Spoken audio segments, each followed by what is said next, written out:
said. Are you guys buddies? Or are you lovers? What is it? दोनों ही नहीं बोल सकते.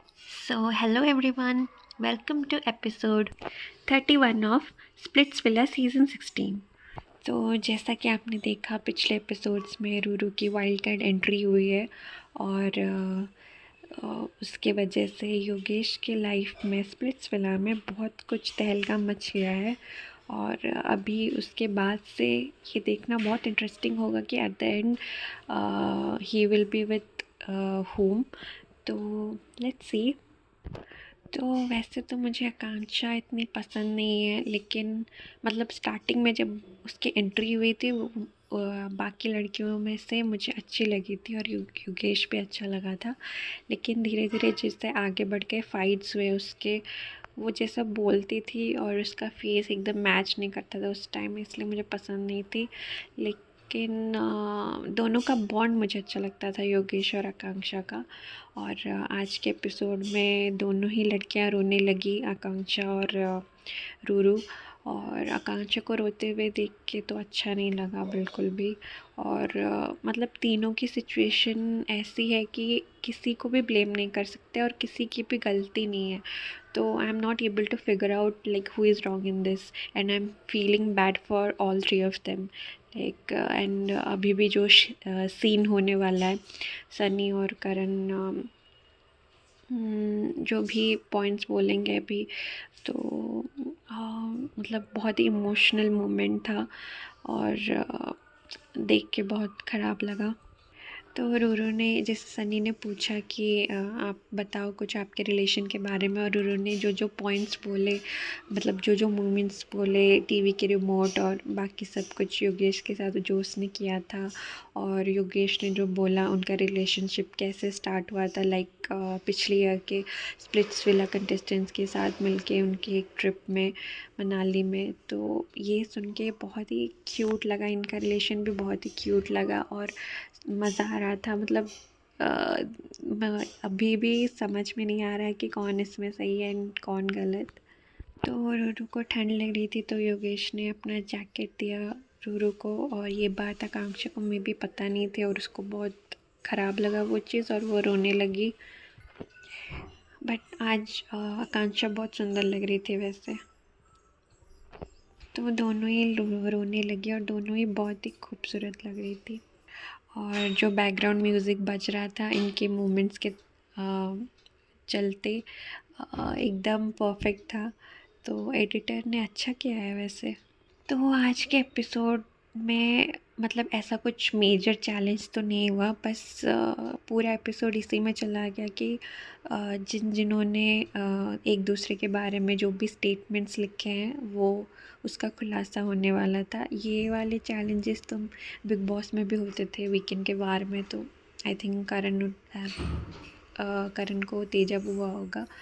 एंड हाँ, तो यही है बस.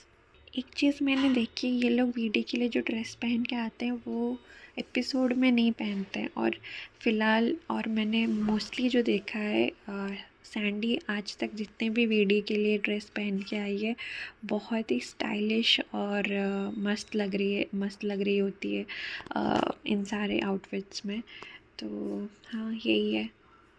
तो ये जो parents would be ashamed of वाला स्टेटमेंट था सैंडी के लिए दूसरों की तरफ से, I thought for a moment कि ये पक्का सुजैन ने ही बोला होगा, क्योंकि स्टार्टिंग से लेके अभी तक उन दोनों में हमेशा झगड़ा होते रहता है. और I think like somehow it was like I heard that from Suzanne, but surprisingly it was Akanksha and I did not expect that. And this is the reason that like somehow I don't like her. So that was clearly unexpected for me. तो दीप्तांशु के लिए जो statement था वो खुद ही ने बोला था और उसको ही किसी ने फिर से बोल दिया. तो वो स्टेटमेंट भी मतलब क्लियरली पता चल रहा था कि इन दोनों में तो कुछ रिलेशन नहीं है, और दीप्तांशु का तो बाहर भी कोई गर्लफ्रेंड है ऐसा लग रहा था. तो उस हिसाब से सैंडी को कुछ फ़र्क नहीं पड़ता कि उसका कोई है, मतलब वो उसके बारे में क्या सोचता है, मुंह लगाए या ना लगाए। और अभी एक रीसेंट इंटरव्यू में अनीशा ने और एक खुलासा किया है, that was a breaking news, कि चक्ष was also having a girlfriend, like चक्स is having a girlfriend. And वो बात उसने अनीशा को 7th डे के अराउंड बोला था विला में। और वो उससे शादी भी करने वाला है, जो बाहर उसकी गर्लफ्रेंड है, within 2 years. तो that was a shocker, and knowing that Anisha did not reveal that during these episodes, and सब लोग अनीशा को ही ब्लेम कर रहे थे। और कहीं ना कहीं मुझे भी लग रहा था कि इस सिनेरियो में अनीशा गलत है, लेकिन शी वॉज क्लियरली नॉट।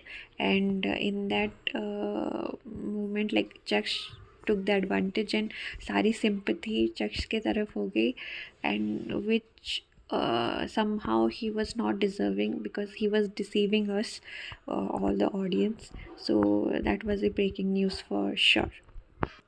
तो विशु जब भी वीडियो में कुछ बोलता रहता है, एकदम अलग सा बोलता है, कैसे पता नहीं वो कैसा स्टाइल है, थोड़ा सा अनोइंग लगता है मुझे। तो हिमांशु के लिए जो स्टेटमेंट था राजा और प्रजा वाला, मुझे तो लगा था हाँ गुल्लू ने बोला होगा या फिर कोई और, लेकिन सरप्राइजिंगली निहारिका ने बोला था वो।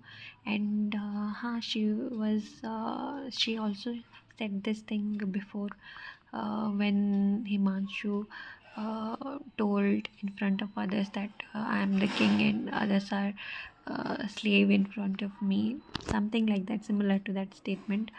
तो और अभी जैसे कि अब तक के एपिसोड्स में मैंने देखा है एक चीज़, कि जब तक पैसा विला था, Niharika was the queen of all the episodes, चाहे वो चैलेंजेस हो या फिर विला में दिखना हो या फिर डोम सेशंस में अपनी बात रखनी हो। लेकिन जब से वो प्यार विला आई है, उसकी विजिबिलिटी बहुत डाउन हो गई है। वो उसका कुछ सिनेरियो ही नहीं बन रहा है, मूवमेंट ही नहीं बन रहा है, और बाकी सब ओवर पावर कर रहे हैं। And I don't know how she also felt the same thing, and she just told the same thing in today's episode, that she is getting overshadowed. And हाँ, सौरभ के साथ जब से उसका पेयर अप हुआ, थोड़ी बहुत दिखने लगी है, लेकिन आई am feeling bad for her, because Saurabh भी ऐसा कुछ स्ट्रांगली उसके लिए स्टैंड नहीं लेता, या फिर सौरभ भी एक्चुअली नहीं दिख रहा था आज तक के एपिसोड्स में कभी भी, except for the fact first episode जब राजमा चावल की बात हुई सदप और उसकी, और एक मोमेंट था डोम सेशन में जब सदप और उसका आई कांटेक्ट हो रहा था, उसके बाद से नहीं दिखा था। और अभी निहारिका के साथ पेयर अप होने के बाद चैलेंजेस में थोड़ा बहुत दिखने लगा है। तो हाँ, वही है बस। निहारिका ये जो ग्रुप में आई है, योगेश, हिमांशु और सौरभ, उसके चलते वो ओवरशैडो हो रही है। तो आपने देखा होगा अनुष्का ने बहुत सारे लोगों के लिए लिखा था स्टेटमेंट्स, और जब भी वो अपनी वीडियो में आके बोलती है एकदम वो भी, उसका भी अलग ही अंदाज़ होता है बोलने का, देखने में मज़ा आता है, थोड़ा कोकी टाइप। तो हाँ, तो अनीशा को जो कायरा से पड़ा इतने ज़ोर से, I was not hoping that, and बहुत ज़ोर से मारा, अनीशा एकदम पीछे चली गई थी। और अनीशा ने भी पूरा बदला लिया उसका, उसने भी कायरा को सेम ट्रीटमेंट दिया जब उसकी बारी आई। तो मतलब वो तो क्लियरली कायरा को स्टार्टिंग से ही अनीशा पसंद नहीं थी, जब से वो इस विला में आई थी, और जब से एक्चुअली दूसरे विला से उसने वो वीडियोस देखे थे, तब से उसका गुस्सा था, और वही गुस्सा उतार रही थी उसके ऊपर। तो ये जो एलिगेशन आकांक्षा पे लगा था कि प्री प्लान्ड है उसका और योगेश का कनेक्शन, स्टार्टिंग से, जब से आकांक्षा को पता था शो में आने से पहले कि योगेश आने वाला है, और क्योंकि वो रोडीज़ का बंदा है, वो थोड़ा पॉपुलर है, तो मे बी ये चीज़ हिमांशु ने बोली होगी क्योंकि वो उस ग्रुप की है। And it could be true, ऐसा तो होते रहता है रियलिटी शोज़ में। तो वही है। तो टेन के बारे में जो स्टेटमेंट था कि वो बहुत ही फ्लर्टी है, फिर से again that topic raised out, and I haven't seen those moments of pain with others, and that never got highlighted in any of the episodes, and only during this challenges it is coming out. So I don't know if it's true, and I think it's true because he himself admitted that in his series, I think. सो या तो गौरिश के बारे में जो statement था कि उसकी कोई इंडिविजुअलिटी नहीं है, उसका कोई स्टैंड नहीं है, तो जब तक वो पैसा विला में था I am fully agreeing to that. वो हमेशा गुल्लू के पीछे रहता था, गुल्लू जो बोलता था हाँ करता था, वो दोनों साथ में रहते थे। इतना कुछ उसका मतलब इंडिविजुअल मूवमेंट्स नहीं थे। लेकिन फिर प्यार बेला में आने के बाद, तो जब से प्यार विला में आया है आकांक्षा के साथ, स्टार्टिंग के एपिसोड्स में उसके मोमेंट्स थे, बहुत सारे इंडिविजुअलिटी दिख रही थी, और गुल्लू का अलग और गौरिस का अलग ऐसे दिख रहा था। तो बट उसके बाद जब से आकांक्षा योगेश के पास फिर से चली गई है, और back to square one, like फिर से, मतलब पहले तो गुल्लू के साथ थोड़ा बहुत दिखता था, अभी तो बिल्कुल ही नहीं दिखता है। तो अनुष्का के लिए जो स्टेटमेंट लिखा था दीप्तांशु ने, दैट वाज एप्ट एकदम, और आयुष के लिए भी सेम एकदम करेक्ट लगा मुझे। और वो तो है स्मार्ट वाइज तो है ये, मतलब एक ही स्टेटमेंट में दोनों को तोड़ दिया। और ऐसे ही मतलब फन एलिमेंट और स्मार्ट मूव्स करते रहता है, that's why he is famous. Although during like first few episodes he was not so much visible, और इतना स्क्रीन टाइम नहीं मिल रहा था, बट आई थिंक धीरे धीरे टुवर्ड्स द एंड ऑफ पैसा villa and to in starting of प्यार villa he got many attentions, and yeah, that's about it.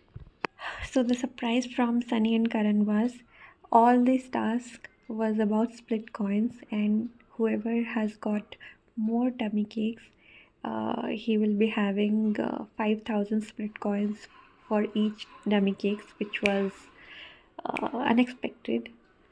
तो आज रात को जो एपिसोड आने वाला है, that is going to be the most interesting episode of this season, because it's going to be entertainment challenge where they will dance with their partners, and ये हर season में होता ही है, और वो एकदम मज़ेदार होता है। And yes, of course, Prince की एंट्री होने वाली है, and also Sunny is going to perform, so that is going to be very very very eye-catchy and interesting to watch. So let's wait for today's episode. We'll meet you soon. So thank you so much. Bye bye. Do subscribe to my channel for more reviews. And yeah, bye bye.